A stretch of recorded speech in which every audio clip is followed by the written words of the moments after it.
Hi, this is your mini lecture for Chapter 10 on marketing and advertising. So let's start by looking at the 4 P's of marketing. So they include the product that we sell, what we charge for the product, how we promote it through advertising and promotions, and where it's sold. All right, and so let's look at the ethics surrounding specifically marketing. All right, so one of the main types of kind of ethical areas of marketing that has come up is green marketing. In the 90s, there was this assumption that because were focused on green issues, that firms could enhance their competitive advantage by promoting their commitment to environmentally friendly products and services and so forth. So this resulted in what we call the green selling approach. Um, and what happened is that when items were considered to be green, companies were able to charge more um, and ultimately make more money. But poor targeting ultimately resulted in consumers kind of being suspicious of this marketing and kind of shying away from it. So companies rather need to focus on green purchases and not green consumers. So we can do this by having environmentally friendly products. Um, Although the price may be higher, a lot of times there is a more positive cost benefit to having green products. All promotions legally and ethically need to be based on realistic claims. So if you say a product is environmentally friendly, you have to have something to back that up. Um, and a lot of green products may be sold at smaller scale outlets rather than large retailers. Purchasing decisions based on green marketing are divided into 4 separate perceptions. So one is a win-win purchase, and this is where we have a clear and transparent environmental benefit with little compromise needed by the consumer. So I'm going to buy this, it's what I want, and it's green friendly. A feel-good purchase where the consumer feels a significant level of compromise, but they feel good because they purchased a green product. Why bother purchases? These are products in which the customer would have to accept a high level of compromise and has little confidence that the purchase will have much effect on the environment. And then a why not purchase, and this is a low level of compromise and the confidence in the product. There are some entrepreneurial marketing strategies specifically that we should discuss in response to the green consumer movement. So there's the tactical level. This is where they focus on the marketing and production managers for their strategic focus related to environmental issues. So we're really looking at marketing and production. Quasi-strategic level looks at how we can address environmental issues and enhance competitive advantage. And then the strategic level is really gaining this commitment by senior leaders to develop and implement a very proactive environmental marketing strategy. And we see that some companies, their whole company strategy is based on having green products and services. If you have kids, there's a company called Green Toys that are made, I believe, out of recycled materials. Um, and and that's the whole kind of marketing of it, is that they're just environmentally friendly toys. Some other ethical issues are the explosion of social media, and just in general, there's just a lack of regulation and control over what's posted, how accurate it is, and how trustworthy it is. You'll see unreported endorsements, people not following anonymity, a lot of customer privacy. A lot of data is collected on social media that we don't even know is collected. And so there's a lot of ethical concerns over that. And so a lot of these codes of ethics are still in development related to social media. So ethical consumer behavior. So if we'll start right here, if a customer knows that a firm is acting ethically at all stages in the business process, then ethical commitment is demonstrated. If not, then support may be withheld and campaigns or boycotts to publicize unethical activities and practices can occur.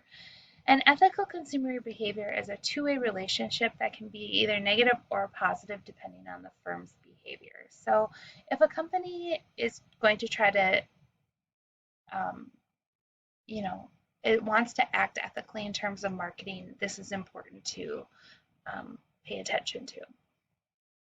All right, so there's some issues related to relationship marketing and privacy.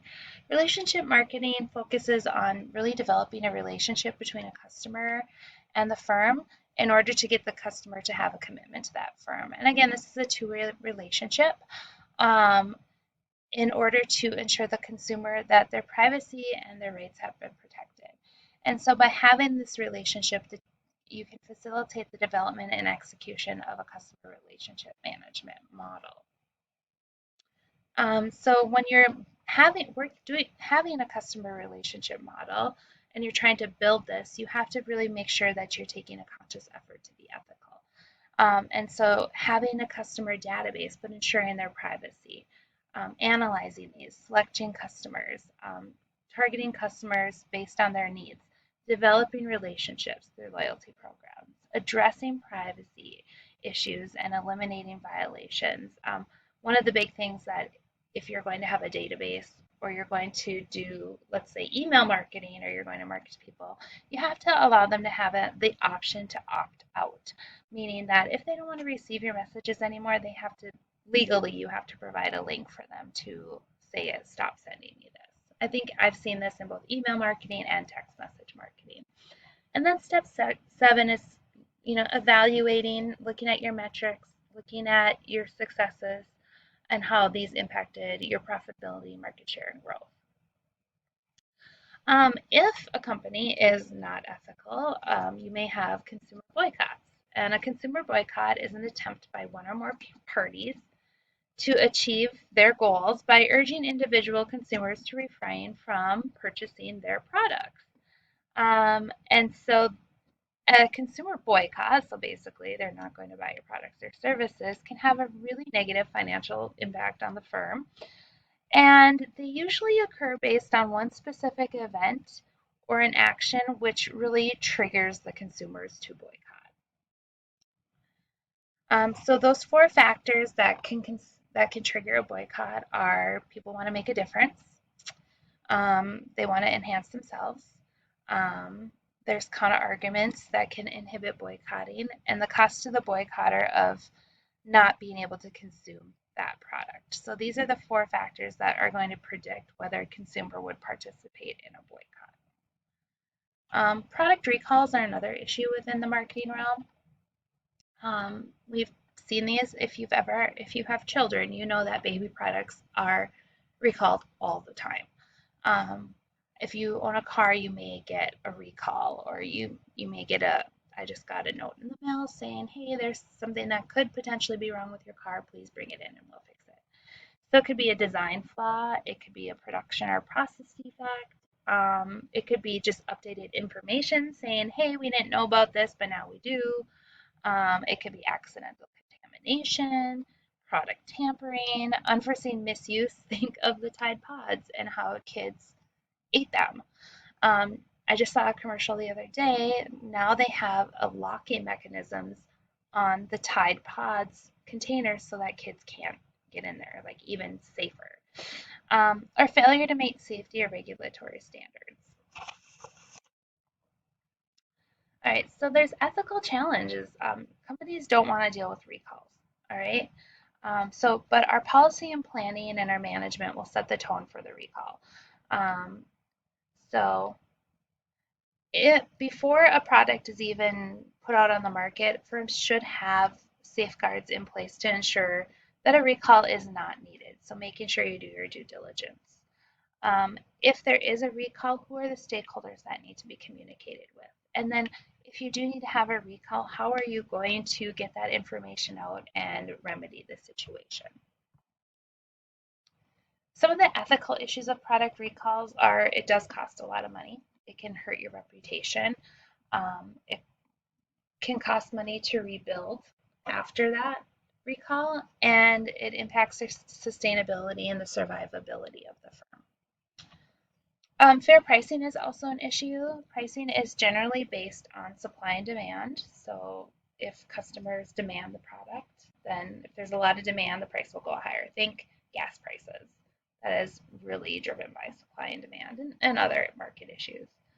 There is situations where pricing is opportunistic, and so their pricing will go up for um, for unethical reasons. And we see this happen a lot. And I shouldn't say a lot, but you'll see like if there's a shortage of something, the price may go up, um, which some may view as being unethical. Um, and so you also have outcomes of fair pricing. In the short term, you may have acceptance, but if you have unethical pricing in the long term, you may have a boycott or people will just accept that the price has gone up. I think we've all seen prices have gone up recently due to inflation. Specifically, I just buy a lot of groceries. So I've noticed with groceries, and I'm not going to boycott, I'm just going to accept it and modify my shopping habits. Ethics in purchasing and sales. There can be unethical activities that occur between purchasers and suppliers. These are based on trade practices and rules of both parties, plus the local environment um, where the transaction takes place. A lot of this looks at the power between the buyer and the seller, the relationship between the purchaser and the supplier, and then the interpersonal relationships between the purchasing individual and then the salesperson. False and misleading advertising is not only unethical, but it is also illegal. In 1938, the Federal Trade Commission prohibited the use of any false advertising. You have to be very careful about how you're advertising your products. If you say that 9 out of 10 dentists recommend this toothpaste, for example, then you actually have to have a study showing that 9 out of 10 dentists recommended your toothpaste. So you know be careful with a going out of business sale. You can't manipulate the product size or weight. You have to be transparent about that. You can't use fillers to add weight. You can't use vague or undefinable terms. You can't have misleading pictures or illustrations. A bait and switch is where you promote something and then you don't have it in stock and then you have people buy a more expensive one. That is called bait and switch. Um, there is also the event, they talk about the eventual truth in advertising. So, for example, in November 2011, Australia legislation to require all tobacco products to be in plain packaging and contain warnings and graphic images. That was something that was put on the tobacco industry. But you contrast this with the 20s, where advertising actually implied that smoking helped with weight loss, and people really thought that. I mean, they really believe that, and it was a way to get people to smoke, which is unethical. In 1987, Camel introduced a cartoon character for their cigarettes, which was aimed at raising awareness by children of the brand, which is unethical. And so that's why you're seeing legislation like plain packaging. No, you don't have a camel on the pack. Advertising to children is also heavily regulated. Since the early 1970s, government agencies such as the FTC have focused on the negative impact that advertising has on children. So there's a lot of laws related to advertising to children. Some issues are specifically that are being looked at are sugary cereals, junk food for children, and obesity issues.